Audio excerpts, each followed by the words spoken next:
Hey, what's up mga kamadkat and welcome back to my channel. And currently today mga kamadkat, nandito tayo ngayon sa Daraitan River, Daraitan Rizal. And check this out mga kamadkat, napakaganda ng place dito. Napaka-relaxing and very awesome nature mga kamadkat. Check out. Sa Bangos. 750.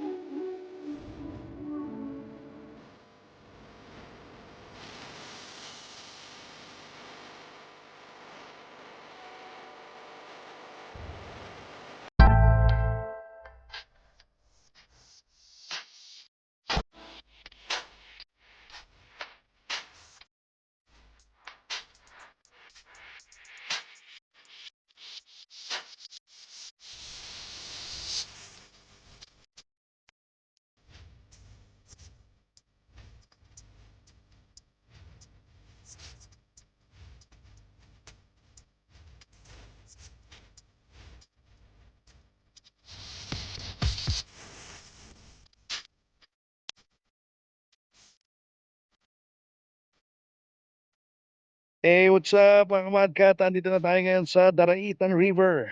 Kita nyo naman, napakaganda at napakalinaw ng tubig at napakababaw lang. Pero yung banda ron yata, medyo malalim. Siguro hanggang din. Dito medyo mababaw lang. So makikita nyo yung kabundukan ng Sierra Madre. Ayan, oh. Yun pala yung wooden na bridge. Malapit lang tong accommodation namin sa wooden bridge. Bago kayo makarating dito sa accommodation nyo, magbabayad muna kayo ng 50 sa kotse, plus another checkpoint, 20 sa adult. Pag bata, less than 10 years old, wala pang bayad. So, bayad kami another 60. Tapos, 100 sa bridge.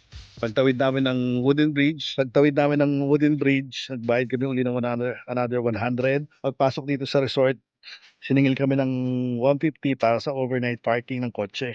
So yun yung mga babayaran nyo, yung mga fees na babayaran nyo, yung environmental, wooden bridge, saka yung entrance ng person, kung ilang kayo. Kita nyo naman, nature na nature yung ating pinuntahan ngayong Holy Week Adventure. Kung gusto nyo naman pumunta o maglakad dito sa may wooden bridge, malapit lang, mga less than mga less than 5 minutes lang nandun na kayo. And meron din sila offer ng mga ADB, nagkakalaga ng 1.5 for 30 minutes. Yung water tubing ngayon kasi hindi nila na-offer kasi mababa daw yung tubig, kaya sasabit lang. Morning po. Wooden bridge ba? Wala pa yatang 2 minutes. Yeah, kailangan nyo magbayad ng 100 pesos para doon sa wooden bridge. Saan yung palengke? Ay, so sir, mga dalawa pa rin lang yung sir. Ayan. Magandang po yun, sir. Sige, tignan ko kung may isda. Opo, ayan po, meron po ng isda, baboy. Salamat. Nakabiling ulam. Kuya, anong isda mo? Ano po, bangus. Tilapia. Nagkano tilapia? 180 po. Sa manok, 220. 220. Na siguro, ano lang kami. Alaga magkano? Mga ilang piraso. Buhayin mo yung dalawang malaki. 44. Okay. Tapos,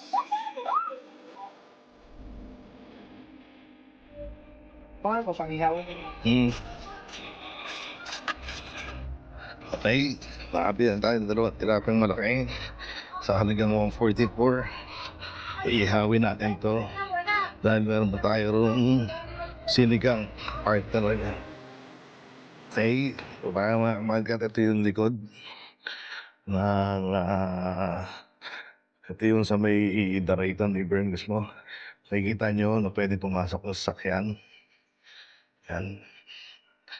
And kayang-kaya naman ng mga sasakyan dito kahit medyo mabato. Daming mga resort na pwede nyo pagpilian. Meron Camp Agus o Daraitan, di ba? Tapos yung ini-stayan natin na Campscape.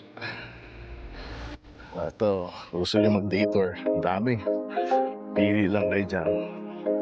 Merong namamahala yan hanggang doon. Dulo.